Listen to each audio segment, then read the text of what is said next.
Assalamualaikum warahmatullahi wabarakatuh. Tema kita adalah persiapan menghadapi huru-hara dan fitnah akhir zaman. Betul itu Bapak Ibu? Tayyib. Sekarang saya sampaikan secara umum kepada Bapak Ibu. Nabiullah sallallahu alaihi wasallam menyebutkan tentang kemunculan sosok pemimpin terakhir yang akan membuat sejuk dunia ini. Figur tersebut langsung dari keturunan kandungnya, dan bahkan Nabi tunjuk hidung, yaitu Hasan bin Ali. Kata Rasulullah sallallahu alaihi wasallam, dari keturunan cucuku ini nanti di akhir zaman akan muncul seorang pemimpin penutup. Akhlaknya nanti benar-benar mirip dengan akhlakku, tetapi bentuknya tidak mirip dengan aku, kata Rasulullah sallallahu alaihi wasallam. Sosok tersebut diberi nama dengan Al-Mahdi. Namanya benar-benar mirip dengan namaku, kata Rasulullah, dan nama ayahnya juga mirip dengan nama ayahku. Itu nama sosok tersebut, yaitu Imam Al-Mahdi. Dia muncul ketika seluruh dunia dalam kondisi berdarah-darah, Bapak Ibu. Maknanya apa? Dunia dalam kondisi perang di mana-mana. Di tengah-tengah kondisi itu Imam Mahdi Allah munculkan. Kemudian Rasulullah juga bersabda, saat itu bumi hampir-hampir berputus asa untuk mendapatkan keadilan. Yang ada hanyalah kezaliman di mana-mana. Zalim. Setiap pemimpin, setiap penguasa, setiap pemerintah, setiap orang kuat, setiap orang kaya, seluruh orang yang memiliki power, pengaruh akan zalim. Sulit menemukan keadilan pada masa itu. Kemudian Rasulullah juga mengatakan, pada masa dia muncul, pajak di mana-mana menggila, menindas rakyat-rakyatnya. Pada masa itu, kata Rasulullah sallallahu alaihi wasallam, manusia dalam keadaan tegang, makanan utama sulit didapatkan, kelaparan melanda di mana-mana, ekonomi sedang ada di bawah sekali. Orang benar-benar putus asa melanjutkan hidup. Di tengah itulah Imam Mahdi dimunculkan oleh Allah dan menjadi sitawasi dingin, kata orang Padang ya. Sitawasi dingin. Apa maksudnya sitawasi dingin? Menjadi penyejuk, menjadi pencerah ya, menjadi juru selamat di akhir zaman. Al-Mahdi. Jadi ingat baik-baik, saat Al-Mahdi itu muncul, dunia sedang ada di puncak krisisnya. Krisis kritis ya, di puncak tragedi kemanusiaan, pertumpahan darah, peperangan dunia. Nah, Bapak Ibu, hamba-hamba Allah yang kami muliakan, satu-satunya harapan terakhir kita yang bisa kita bangga-banggakan selama ini, negara yang masih menjalankan hukum dan syariat Islam adalah yang melayani Ka'bah dan Masjid Nabawi, yaitu Arab Saudi. Tapi sejak 2017 Bapak Ibu sama-sama sudah melihat dan menyaksikan, tak rela, tak menerima kita Pak, bagaimana Muhammad bin Salman setelah dia berhasil mengkudeta putra mahkota asli yaitu Pangeran Nayef. Sejak itu Muhammad bin Salman membalikkan Arab Saudi 180 derajat, terbalik habis. Di tangannya dia rontokkan satu demi satu syariat Islam. Di tangannya dia batalkan hukum-hukum Islam. Di tangannya dia legalkan liberalisasi. Di tangannya dibenarkannya sekulerisme. Di tangannya semua pintu-pintu maksiat dibuka selebar-lebarnya. Di tangannya sekarang Arab Saudi sudah bukan lagi Arab. Dengan penuh percaya diri dan rasa bangga, dengan gaya dan mimik wajah serta bahasa tubuh yang memuakkan, dia berkata di depan perwakilan dari negara-negara Teluk dan seluruh negara Timur Tengah. Apa katanya? Saya pastikan Arab Saudi, dia sebut satu-satu, seluruhnya 5 tahun ke depan sudah menjadi Eropa baru. Semua yang ada di Eropa akan ada di Arab. LGBT ada, perzinahan lengkap, perjudian, semua barang-barang haram dan memabukkan, semuanya ada. Di tepi-tepi pantai, wanita-wanita Arab di tepi Laut Merah sudah berbikini ria, hanya pakai celana kolor dengan kacamata. Konser-konser musik raksasa berciri khaskan penyanyi-penyanyi setengah gila menari-nari di atas panggung. Dari India diundang, dari Korea diundang, dari berbagai negara Eropa diundang, pelacur-pelacur sekelas dunia juga didatangkan. Hotel-hotel sekarang sudah boleh dimasuki laki-laki wanita tanpa harus ada ikatan pernikahan. Dan akan dicek, ada mana buku nikah, udah gak perlu lagi sekarang. Wahai Bapak Ibu, acara-acara wisata dibuka selebar-lebarnya. Sekarang mereka mulai mencari penghasilan dari sumber-sumber yang haram. Lalu rakyatnya, seluruh yang ada di Arab Saudi dicekek dengan pajak yang mematikan. Dipalain semua rakyatnya. Jangankan orang asing Pak yang bekerja di sana, rakyatnya pun dipalain. Padahal Arab Saudi sebelumnya masih bersyariat. Sekarang tinggal kenangan. Wahai Bapak Ibu yang kami muliakan, kenapa ini saya ceritakan semua? Karena ini berkaitan dengan persiapan apa yang akan kita lakukan. Kalau Arab Saudi sebagai benteng terakhir diterapkannya Islam dan syariat Islam, dan sekarang benteng itu sudah runtuh, apa yang terjadi? Saya akan membacakan sebuah hadis yang membuat Bapak Ibu semua merinding. Dan hadis ini mengerikan. Tapi sebelum hadis itu saya bacakan pada Bapak Ibu. Mungkin Bapak Ibu kalau yang ingin dan terus mengikuti berita ya, bagaimana di Arab Saudi gencar-gencarnya nangkapin para ulama, dai, ustaz-ustaz, sedikit aja menyinggung tentang masalah moral, menyinggung tentang masalah akhlak, menyinggung tentang masalah perubahan negatif ini, ulama tersebut, dai tersebut langsung dibekuk, langsung dijebloskan ke penjara, nggak boleh bicara. Jangankan ulama yang bicara, ibu kandungnya saja mengkritisi anaknya, ibu kandungnya sampai sekarang hilang, nggak tahu di mana limbahnya. Ibu kandung yang melahirkannya. Bapak Ibu yang kami muliakan, saya lanjutkan pada pembicaraan kita. Kemudian, jika demikian keadaannya, saya bacakan hadis Nabi berikut ini. Rasulullah SAW bersabda, "Fi hadhil ummah khasfun wa maskhun wa qadhfun." Qalu, "Wa mata dzaka ya Rasulullah?" Qala, 1. Idza zaharatil qainat. 2. Wal ma'azif. 3. Wasyuribatil khumur. Artinya di akhir zaman pada umatku ini nanti, Nabi menunjuk ke tanah yang ditempatinya, yaitu Madinah Al-Munawwarah, berarti Arab Saudi hari ini.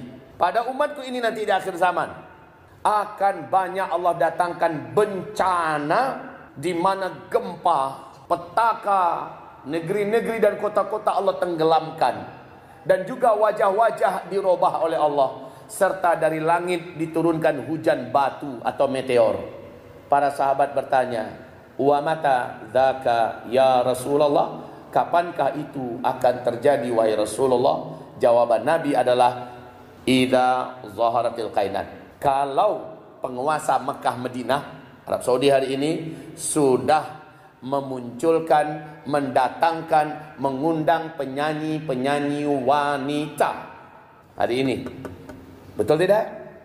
Yang kedua, wal ma'azif, apabila musik dan alat-alat musik, konser-konser raksasa dengan lirik-lirik setan itu sudah digelar di mana-mana. Tidak ada acara apapun di Arab Saudi hari ini kecuali pasti ada konser musiknya. Dan penyanyinya dari luar negeri, dari India yang kita tahu pakaiannya setengah telanjang atau mungkin hampir seluruhnya telanjang. Itu yang meliuk-liuk, yang ditonton oleh anak-anak mudanya. K-pop juga diundang, penyanyi rock, penyanyi setan, lama-lama dajjal bermunculan. Wasyuribatil khumur. Dan pada saat itu bersamaan orang-orang akan biasa betul tos-tosan minum minuman keras. Dan sekarang Pak, nggak malu-malu minum minuman keras sama kayak kita minum air mineral. Udah hari-hari, balik ke zaman jahiliyah dulu. Nah, kalau itu sudah kalian buat yang tiga-tiga ini, maka hujan meteor akan menghantam kalian. Bumi akan banyak mengalami bencana. Sekarang saya padukan dengan kondisi ya. Kondisi hari ini setelah berjalan 5 tahun dari 2017, 2018, 1 tahun. 2019, 2020, 2021 dan sekarang 2022. Pada tanggal 24 bulan April 2021, setahun yang lalu, apa kata Muhammad bin Salman? Dia berkata, "Saya menolak seluruh hadis-hadis sahih dari Nabi Muhammad sallallahu alaihi wasallam. Seluruh hadis sahih ditolak. Yang saya akui cuma Al-Quran dengan hadis mutawatir, yang lain saya tolak." Maka dia terang-terangan telah menunjukkan kekufurannya, kemurtadannya, wahai kaum muslimin yang kami muliakan. Maka apalagi yang mau ditunggu? Tinggal saja kejutan dari penguasa langit dan bumi. Surprise yang dikatakan Nabi akan terjadi pada masa itu, yaitu masa kita sekarang. Bila Saudi yang begitu tenang, begitu rukun, begitu bersyariat, goncang dan dibencanakan oleh Allah, seluruh dunia akan mengalami bencana-bencana yang tidak kalah serunya. Ayo kita lihat ke Rusia sebentar. Bagaimana perkembangan Rusia sekarang, Pak, dengan Ukraina? Rencana Rusia hanya 4 hari saja, tapi meleset. 1 bulan dah jalan sekarang. 1 bulan Bapak Ibu, bahkan dah lewat 1 bulan. Berhasil nggak Rusia? Belum. Bahkan ini menyeret kepada negara-negara besar lainnya. Amerika dengan NATO-nya semuanya mengirimkan bala tentara. Pesawatnya dikirim, kapalnya dikirim, tank-tanknya, tank-tank tempurnya dikirim, alutsistanya dikirimkan, dipersiapkan. Sampai kepada Rusia kemarin berkata, kami bersiap menuju perang dunia ketiga. Jika perang, maka kita tahu siapa berpihak dengan siapa. Siapa berpihak dengan siapa. Kemarin ini baru-baru saja Iran kirim oleh-oleh berupa rudal ke Irak. Ngamuk-ngamuk mencak-mencak lah di sana. Alasannya nyerang pusat-pusat Israel yang ada di Irak. Tapi warga sipil kena. Uniknya India juga melakukan ulah. Hampir selusin rudal balistik dikirimkan ke Pakistan. Mencak-mencaklah Pakistan. Kita tahu Pakistan dengan Irak, dengan India sama-sama punya bom atom, bom nuklir. Kalau perang ini, tak tahulah kita.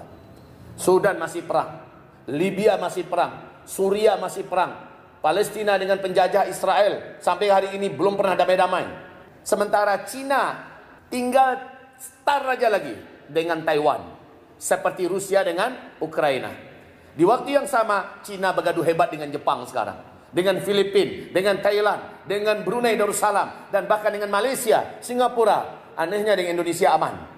Kaum muslimin yang kami muliakan, ini sesuatu yang sangat-sangat perlu menjadi perhatian kita di akhir zaman. Bila memang tak bisa dikendalikan, seperti kata Presiden Ukraina, siapa namanya? Volodymyr Zelensky. Dia berkata, jika Rusia tidak mau kami ajak untuk duduk berunding baik-baik, maka persiapan perang dunia ketiga tidak bisa dielakkan.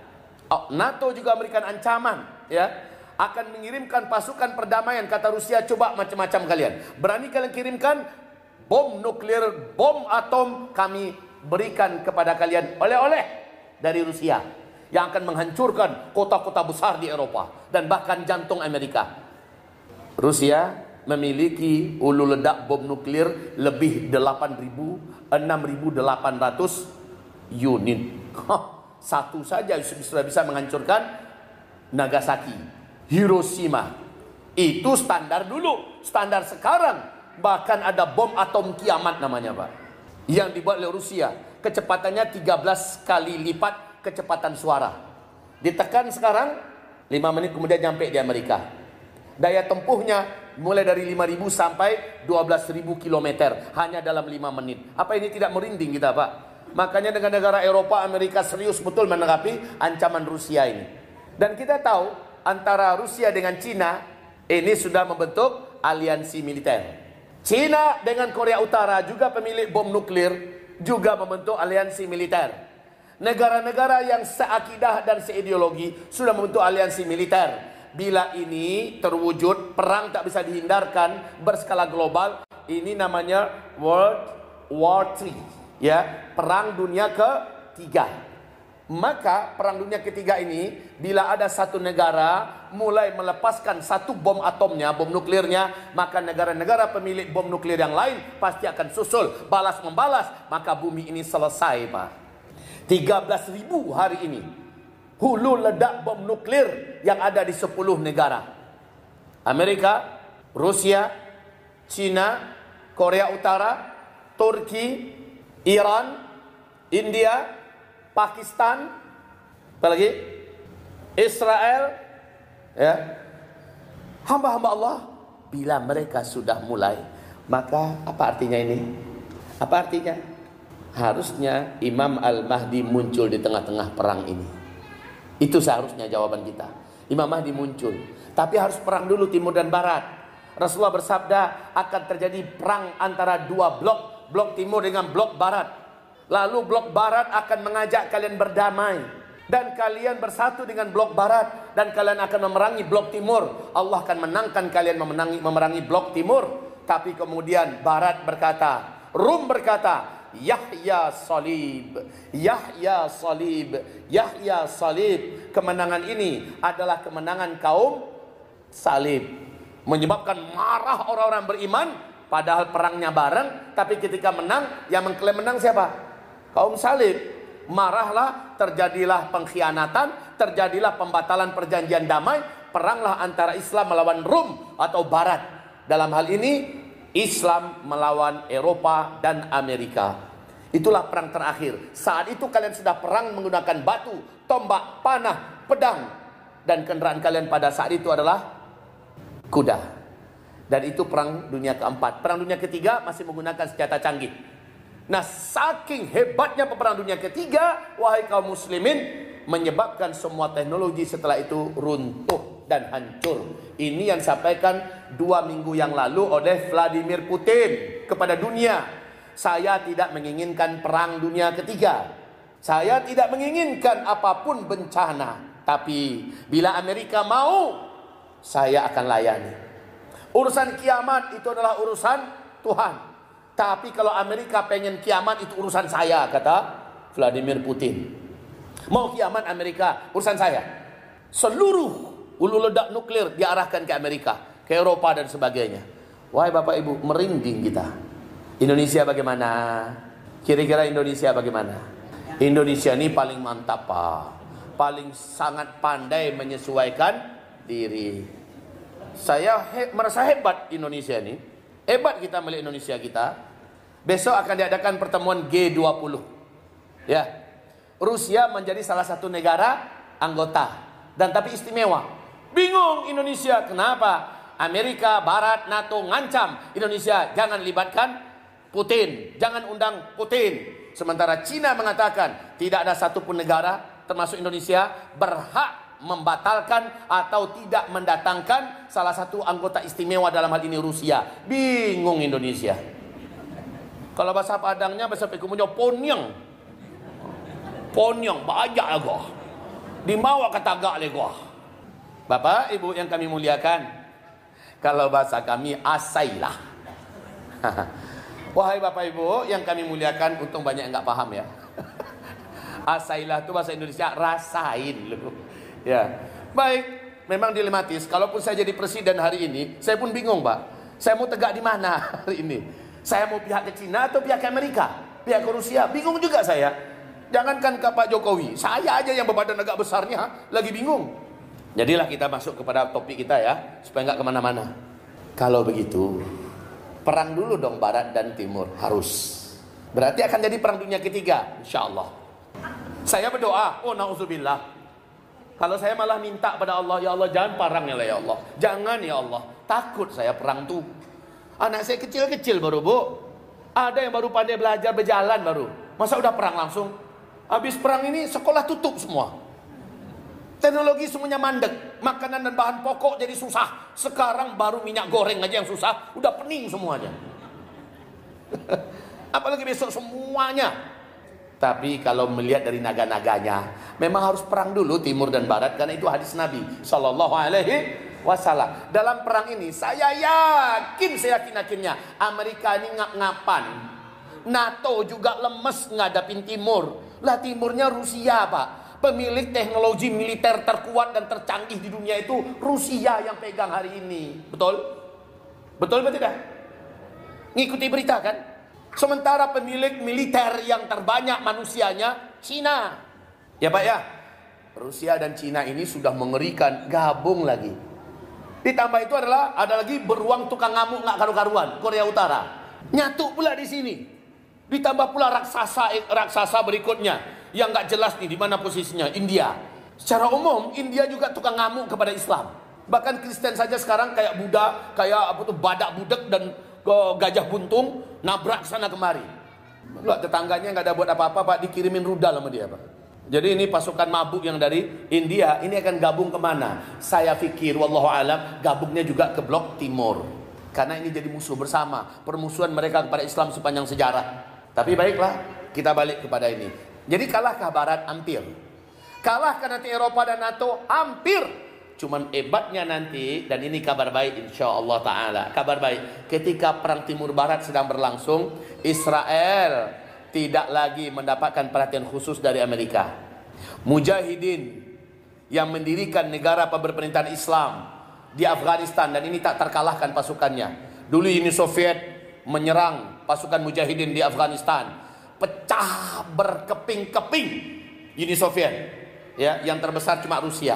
Mereka sudah mengakui betapa hebatnya daya tempur mujahidin yang ada di Afghanistan. Lalu setelah Amerika merasa menjadi negara superpower tunggal, dia gunakan payung PBB, dia pakai semua militer yang ada di NATO, keroyok rame-rame untuk mematikan mujahidin di Afghanistan. Ternyata mereka 20 tahun, Pak. 20 tahun menghabiskan segala sumber daya, sampai-sampai stres, hampir gila mereka, Pak. Pulang dalam keadaan menyerah, kalah, memalukan, sehabis-habisnya memalukan, sehingga mereka terperosok dalam lubang hutang yang sangat dalam. Sementara pasukannya depresi, entah sampai berapa lama mereka bisa membangkitkan maknawiyat perang pasukannya. Sampai hari ini Amerika pada hakikatnya macan tua ompong yang taringnya sudah lepas, kukunya sudah buntung.